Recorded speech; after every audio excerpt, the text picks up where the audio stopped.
차의 문이 열리면서 조카인 듯한 사람이 뛰어나오더니 빠른 걸음으로 마주 다가왔다. 삼촌! 그는 먼저 나를 힘껏 껴안았다. 고생 많으셨지요? 뭐, 잘 지낸 편이다. 그가 비닐봉지에서 두부를 꺼내어 내 얼굴에 들이밀었다. 이거 잡수세요. 어머니가 꼭 드시게 하라고 그러셨어요. 두부? 거 다 미신이다. 이제부턴 남들이 하는 것처럼 하셔야 된대요. 나는 그게 누님의 진심이라고 알아들었다. 두부는 차갑고 싱겁고 뻑뻑해서 목으로 넘어가질 않았다. 조카가 승용차 뒷문을 열어주었다. 뒷자리에서 편안하게 주무시면서 가세요. 나는 호화주택을 구경하는 심정으로 태견하게 차 안을 둘러보았다. 조카가 시동을 걸고 교도소 앞길을 빠져나와 국도로 들어섰다. 국도에는 벌써 등을 켠 자동차들이 줄지어 오가고 있었다. 차가 이렇게 많다니. 그 애는 뭔가 트랜지스터 모양의 물건을 꺼내더니 통화를 하기 시작했다. 엄마세요? 네, 삼촌 방금 나오셨어요. 지금 모시고 올라가는 길이에요. 그럼요, 아주 건강하세요. 네네. 삼촌 바꿔드릴게요. 그가 그 물건을 뒤로 넘겨주었다. 나는 좀 캥겨서 그걸 받지 않으려고 두 손을 내저었다. 예, 이게 뭐냐? 핸드폰요. 걱정 마세요. 전화하고 똑같으니까. 핸드폰이란 물건을 넘겨받아 귀에 갖다 대고 말을 건네보았다. 여보세요? 현우냐? 얼마나 고생이 많았어? 그래, 이게 얼마만이냐? 세상에, 이럴 수가 있니? 너 정말 석방된 거야? 예, 차 타고 가는 중이에요. 누님은 말을 잇지 못하고 울음을 터뜨렸다. 그래, 그래. 만나서 실컷 얘기하자. 어서 집으로 와. 예, 그럼 이따 봬요. 나는 그렇게 무덤덤하게 대답했다. 조카가 라디오를 틀었고 젊은 여자 아나운서의 명랑한 소리와 더불어 경음악이 흘러나왔다. 나는 아직 공간감이 회복되지 않아서 차창 밖을 내다보다가 몹시 피곤해졌다. 여기서부터 넉넉 잡고 3시간은 걸릴 거예요. 오늘은 길이 나쁠 테니까요. 차창에는 날아든 쌀랑눈이 부딪혀 한편 녹고 흘러내리면서 아래 창턱에 간달한 켜를 이루고 있었다. 차가 고속도로에 들어서자 귀가 차츰 멍멍해지더니 소음이 멀어져 갔다. 마치 나 혼자 깊은 산속에 있고 저 산 아래 아득한 곳에서 들려오는 먼 도시의 소리같이 들렸다. 나 스스로 오랜 세월 동안 독방에서 지녀왔던 본능이 자기 방어를 하는 성 싶었다. 길이 스쳐 지나갈 뿐 내가 타고 있는 차가 앞으로 달리고 있다는 속도감도 들지 않았다. 나는 까무룩하게 잠에 빠져들고 만다. 삼촌, 일어나세요. 차가 서 있었다. 나는 주위를 두리번거렸다. 여기 휴게소에서 잠깐 쉬었다 가시죠. 나는 조카의 옆에서 멀리 떨어지지 않으려고 애쓰면서 새벽부터 길을 가는 사람들로 가득 찬 휴게소로 걸어갔다. 나 화장실 다녀와도 될까? 조카가 돌아보며 어이없이 웃었다. 그럼요. 삼촌은 이제 자유라고요. 나는 아직도 이 넓고 큰 공간을 막힘없이 걷는데 자신이 없었다. 그냥 제자리에 서버리자 조카는 눈치를 채고 내 손을 잡아 끌었다. 화장실에서 볼일을 보고 나서 손을 씻으려고 수도꼭지에 손을 댔을 때 나는 이런 모양의 기구를 한 번도 사용해 본 적이 없는 듯한 느낌을 받고 당황했다. 모든 사물이 낯설어지기 시작했던 것이다. 갈고리처럼 삐죽이 나온 손잡이를 어떻게 해야 할지 몰랐고, 조카가 위로 슬쩍 쳐들어 물을 틀고 옆으로 다시 틀어서 온도를 적당히 맞추었을 때에야 이 손잡이가 간단한 물건이 아님을 알게 되었다. 더욱 어찌할 바를 몰랐던 것은 무슨 수건이나 휴지도 없이 손을 말리는 기구였는데 어딘가를 누르면 더운 바람이 나오는 것이었다. 나는 교도소를 나오던 1시간 반 전까지도 세상살이에 별로 자신이 없다거나 하는 생각은 들지 않았다. 그런데 세상 문화의 표피라고나 할 수 있는 화장실에서 한 걸음 밖으로 내디면서 손발을 어떻게 써야 할지 모르는 무력감에 빠져버렸다. 애는 눈치를 챘을까? 여기 잠깐 앉아 계세요. 아직 시장하지 않으시죠? 괜찮다. 원래 저 안에서도 아침은 안 먹었어. 어머니가 며칠 전부터 준비를 하셨거든요. 식사는 집에 가서 드시기로 하고요. 뭐 음료수든 차든 안 마시겠어요? 나는 주위의 탁자에서 뭔가 마시거나 먹고 있는 사람들 멍청이 둘러보았다. 저걸 먹자. 뭐요? 핫도그요? 아니면 핫바요? 아니, 아이스크림. 나는 어느 젊은 여자가 혀를 조금씩만 빼어 끝에 꼬리처럼 뾰족이 살이를 튼 아이스크림의 주변을 아껴서 핥고 있는 모습을 본 것이다. 조카는 양손에 커피 한 잔과 아이스크림을 쳐들고 돌아왔다. 참, 이런 거 드신 지 오래됐죠? 한 11년쯤 됐나? 어디서요? 음, 사회 참관 나왔을 때 교도관이 한 번 사줬지. 나는 아이스크림을 받아 여자처럼 혀를 조금만 내밀고 꼬리 부분을 핥았다.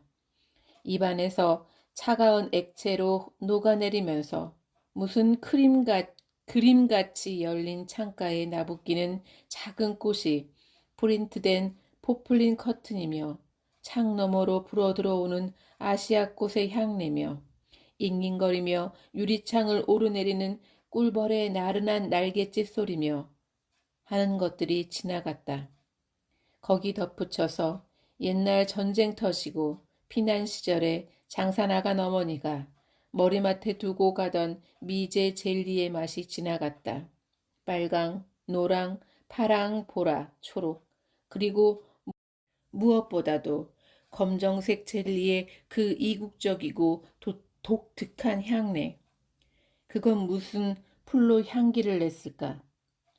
나는 이것이 무엇인 줄 잘 알면서도 세상의 모든 물건이 이제는 다 그쪽으로 간 것을 너무나 잘 알면서도 이렇게 사무치게 그리워하면서 날이 차츰 밝아오고 있었다.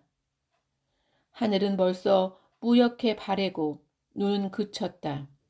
고속도로의 가로등도 꺼졌다. 다만 가고 오는 자동차의 앞등만이 짐승의 눈처럼 밝혀 있다. 이제 나는 옛 산천의 모습으로 서울 근방에 가까이 다가온 것을 안다. 새벽 여명이 차츰 깨어가듯 나의 감각도 천천히 주변 사물에 익숙해지기 시작했다. 나는 그제야 점퍼의 가슴께를 더듬어 지갑을 꺼냈다. 지갑의 거죽을 맹인의 점자 읽기처럼 손가락 끝으로 쓸면서 나는 잠시 망설였다. 그래, 당시에는 어머니가 살아계셨지. 부적에는 어머니의 조바심과 눈물이 묻어 있었을 게다. 과학하는 자가 부적이 무엇이냐고 차마 짜증내며 버리지 못한 것은 어머니는 논리가 아니기 때문이었다. 그래, 이제는 그것들을 버릴까 보다. 나는 부적을 꺼내어 엄지와 검지로 만지작거리다가 다시 집어넣었다. 반명한판 사진이 또 있다는 걸 나는 잘 안다. 손가락 끝으로 맨 밑바닥에 찰싹 붙어있는 사진을 끄집어냈다.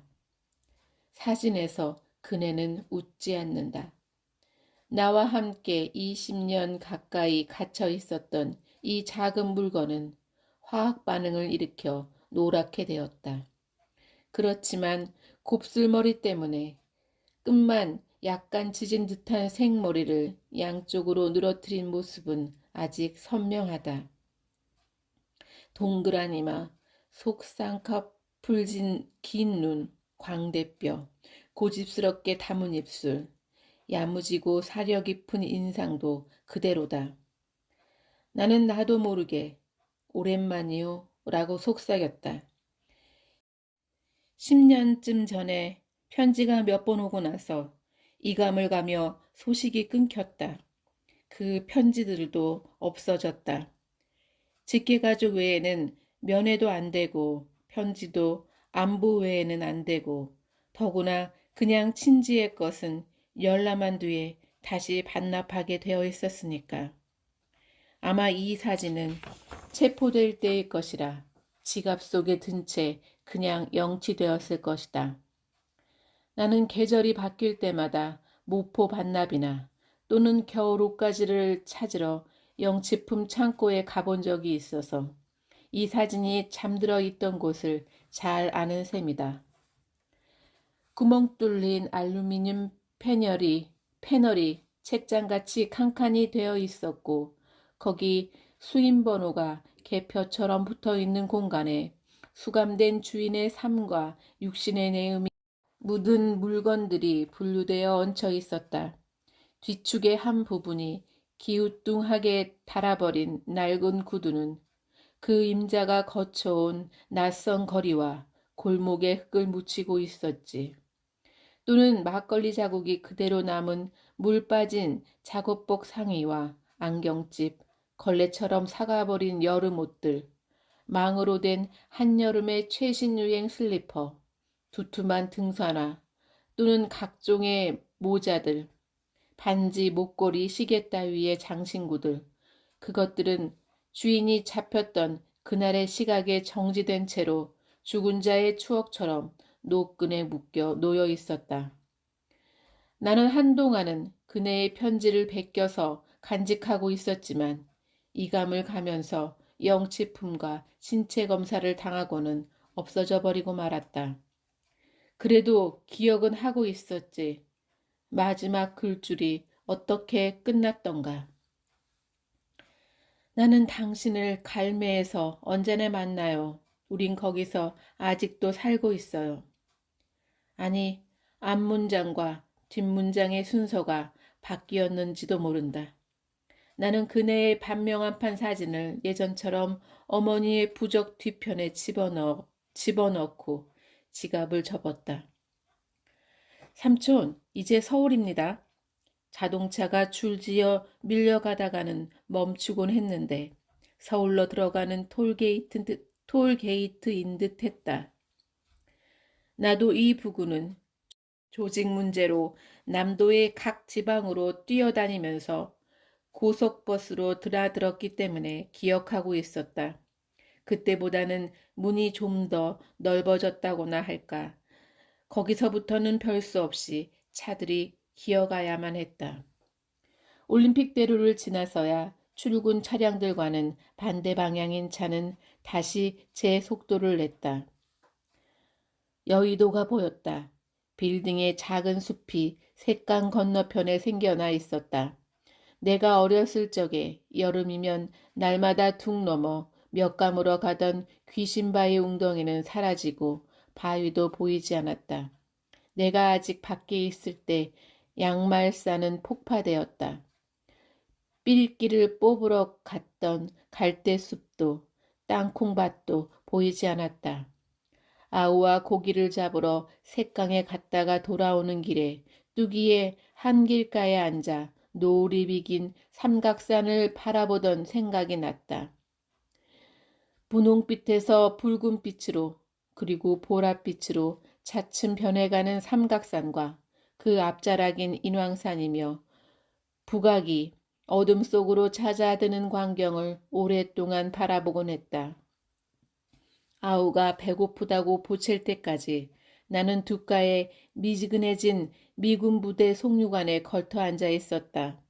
어떤 때에는 그 노을 속에 여의도의 비행장에서 떠오른 프로펠러 연습기들이 장난감같이 반짝거리며 날아갔다.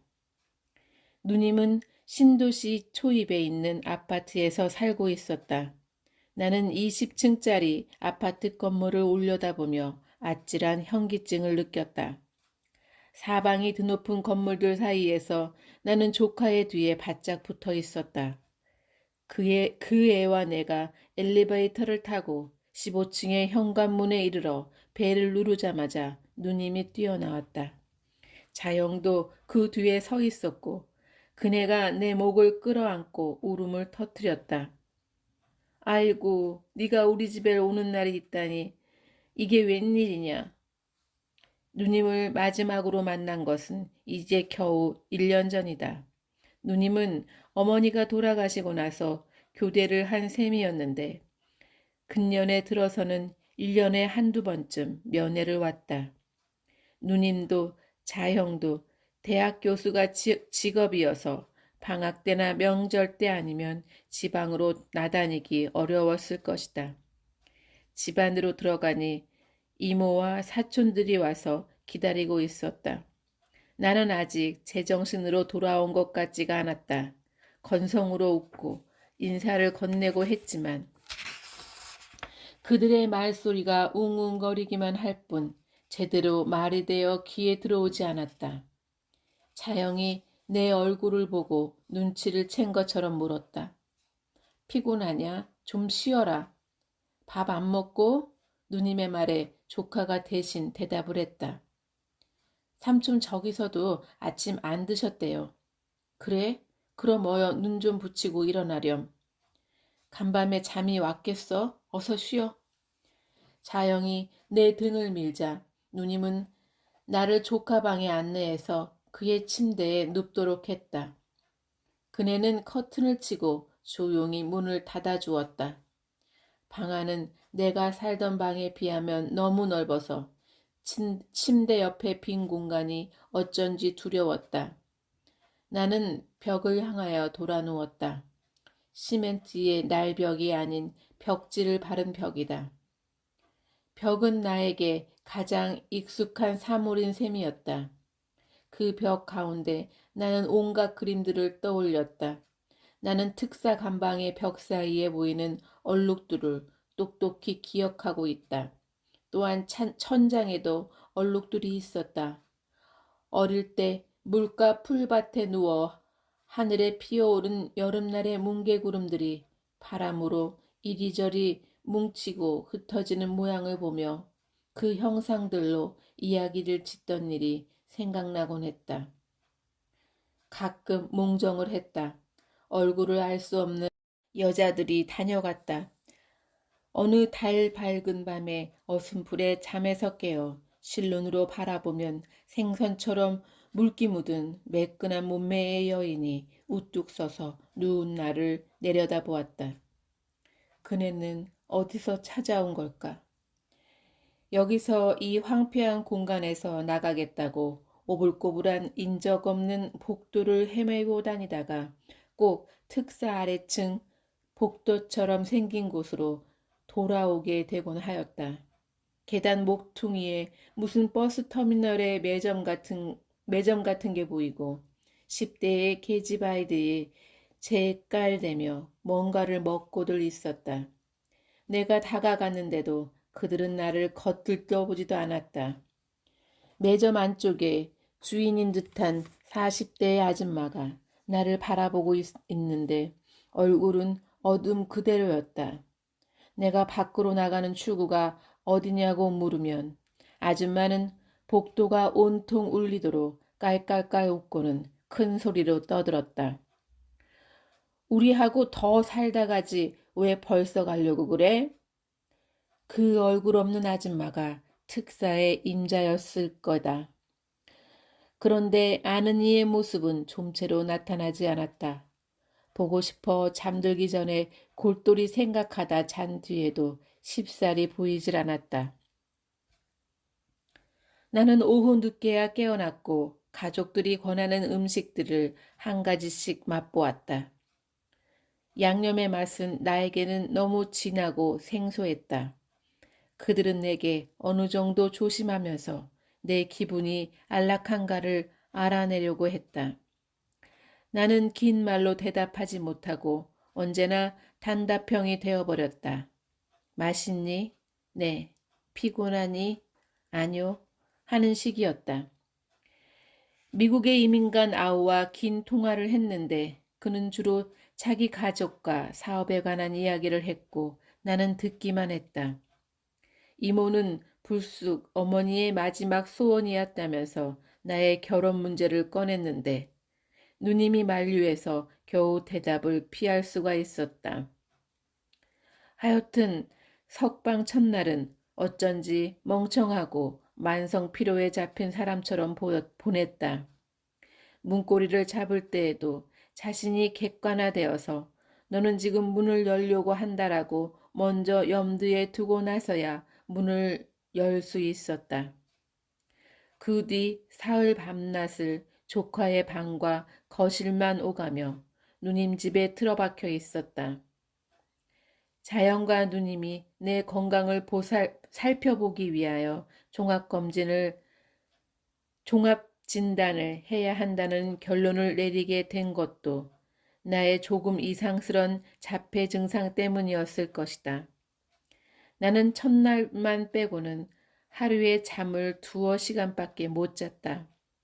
새벽에 기상시간이 되면 불안해져서 거실로 나와 베란다에 오래 서 있곤 했다.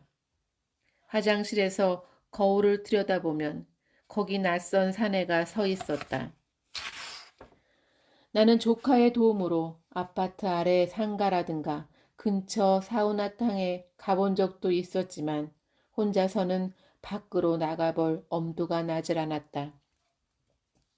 가족들이 챙겨준 속옷과 세면도구를 싸들고 어느 대학병원에 입원을 했다. 머리맡에 내 이름이 적힌 팻말이 걸린 침대 하나와 의자 둘, 소파 하나, 텔레비전, 소형 냉장고, 화장실이 딸린 특실이었지만 방에 들어간 내 느낌은 마치 감방에 돌아온 것 같았다. 처음으로 혼자 있는 게 편하고 안심이 되었다. 나는 언제나 간호사의 지시에 고분고분했고 일정표에 따라서 밥을 굶거나 약을 먹거나 여러 전문 병동으로 안내될 때에도 가장 익숙한 입원자였다. 다행히 큰 병은 없었지만 눈이 많이 안 좋아졌고 특히 거의 회복할 수 없이 나빠진 잇몸 때문에 어금니의 대부분이 망가져 있었다. 스트레스와 영양이 나쁜 상태 때문이라고 했다. 신경정신과에서는 오랫동안의 감금으로 노인우제 상태가 보인다고 했다. 불면증이나 공간공포증, 그리고 타인과의 접촉과 말을 하기 싫어하는 증세가 나타난다는데 가벼우면 3, 4개월 동안 그러한 증세가 지속되다가 서서히 없어지고 심하면 1년 이상 갈 수도 있다고 했다. 이제 나는 몇 년 안 가서 노년이 시작될 테지만 건강한 정신을 유지해야 한다고 생각했다. 의사가 처방해준 신경치료약을 잊지 않고 하루에 2번씩 복용했다. 병원에 일주일 있는 동안 어느 점심 무렵에 조카가 전화를 했다. 어머니와 함께 근처에 와 있는데 혼자서 한번 외출을 시도해 보라는 권고를 했다. 나는 간호사에게 허락도 받지 않고 환자복을 사복으로 갈아입은 다음 대학병원 구내를 벗어났다. 병원 건물이 보이는 도로까지는 별일 없이 걸었다. 옆으로 지나치는 사람들 누구도 내게 시선을 주는 사람은 없는 것 같았다. 길이 여러 갈래로 나왔는데 무조건 가운데의 큰 길로 걸어 나갔다. 거기는 이미 대학 구내였고 교문에서부터 캠퍼스로 들어오는 중앙로였던 모양이다. 몇 걸음 못 가서 잘못 들어왔다고 생각했지만 되돌아설 수는 없었다.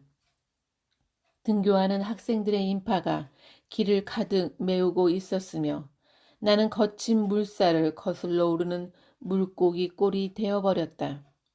가끔씩 어깨를 부딪히기도 하고 마주오는 사람들을 피하려다가 다른 사람의 진행을 방해하기도 해서 나는 곧 여러 사람의 눈에 띄게 되었다. 학생들은 힐끗힐끗 나를 쳐다보기도 하고 멀찍이서 피해가기도 했다. 꼭 술에 취한 것만 같았다. 멀리 교문이 보였고 거기까지만 당도하면 이제 고통은 끝난다 생각하고 천천히 일부러 서두르지 않고 한 걸음씩 내디뎠다. 어지럽고 땀이 났다. 교문을 나서자마자 큰 길이었다. 자동차들이 속력을 내어 바람을 일으키며 달려갔고 버스나 트럭들이 지나갈 땐 나를 덮쳐오는 것만 같았다. 나는 가로수를 붙잡고 한참이나 섰다가 쭈그려 앉고 말았다. 속이 메스꺼워서 물을 조금 뱉어냈다. 조금씩 걷다가는 쉬고 다시 가로수를 차례로 헤아리면서 걸었다. 식당이 있는 번화한 곳의 당도에서는 도저히 약속 장소를 찾을 엄두가 나질 않아 육교의 계단에 쪼그리고 앉아서 조카가 나를 발견해 주기를 기다렸다. 삼촌, 왜 그러세요? 어디 아프세요? 그 애가 다가와 내 손을 잡아 일으켰다. 조금 어지러워서. 외출이 아직 무리인가 보죠. 우리는 누님이 기다리는 식당에 가서 자리를 잡았다. 구석자리에 앉자 조금 진정이 되었다. 점심을 마치고 누님은 나를 조용한 뒷산 오솔길로 해서 병원까지 바래다 주었다. 걸음이 빠른 조카는 앞장서서 저만큼 갔다가 되돌아와 제 어머니를 한번 쳐다보고는 내게 말했다. 저 사무실로 돌아가야겠어요. 삼촌, 이따 저녁에 뵙지요. 그래, 바쁜데 어서 가봐라. 길 좌우에는 키 큰 잡목들이 아직도 마른 잎새를 달고 빽빽히 늘어섰고 가끔씩 자동차가 천천히 지나갔다. 숲의 공기는 상쾌하게 맑고 차가웠다. 까치 한 쌍이 즐겁게 우짖으며 나뭇가지 사이로 오르내렸다. 누님이 말했다. 너 아무래도 시골 가서 좀 쉬어야겠다. 시골요? 나는 감방의 내 방에서 범치기로 만든 그 가난한 사유물밖엔 아무것도 이 세상에서 가진 것이 없다. 저 안에서도 한 선생 소식 들은 적 없지? 처음에는 누님이 누구 이야기를 꺼내려고 하는지 짐작하지 못했다. 한 선생? 누구 말이에요? 한윤희 잊어버렸니? 가슴이 얼어붙듯이 움찔하더니 따뜻한 물이 서서히 발끝에서 차오를 때처럼 팔다리가 풀려가는 느낌이었다. 아, 나는 잊고 있었던 게 아니다. 다만 두려워하고 있었다. 무슨 나쁜 소식은 아닌가 하여. 지금쯤 어디서 무엇을 하며 살고 있을까? 그네의 마지막 편지를 영치당한 것도 벌써 11년 전의 일이 아닌가. 충청도로 옮기고 나서 소식이 끊겼어요. 누님은 잠깐 망설이는 눈치더니 나를 살피며 나직하게 물었다. 너 그 사람 좋아했니? 나는 대답하지 않았다. 그저 고개를 숙이고 발밑에 흩어진 느트나무며 버즘나무의 갈색으로 변한 잎사귀들을 발끝으로 해적이며 걸었다.